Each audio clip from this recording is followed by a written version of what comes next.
24 نوامبر ساعت 7:34 دقیقه یک زمین لرزه 4 باله تاجیکستان را تکان داد.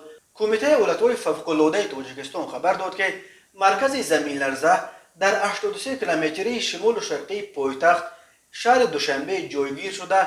شدت زمین لرزه در مرکزش طبق جدول ریختر 4 بال و در شهر روغون 3 بال را تشکیل داده است. بر اثر این آفت طبیعی یگان تلفات جانی یا مالی به قید گرفته نشده است.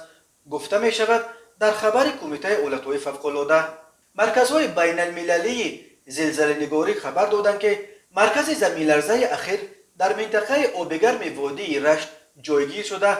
زمین در عمق 10 کیلومتر لرزیده است و شدت زمین لرزه در مرکزش طبق جدول ریختر 4.2 بال را تشکیل داده است.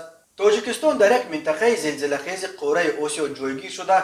هر سال در قلمروش صدها زمین جنبی ثبت می شوند.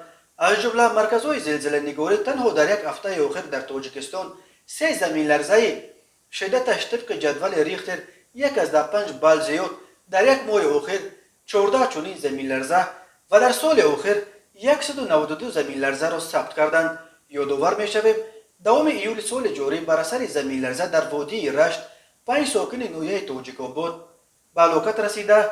در این ناحیه و ناحیه رشت بیش از 200 خانه خراب شدند.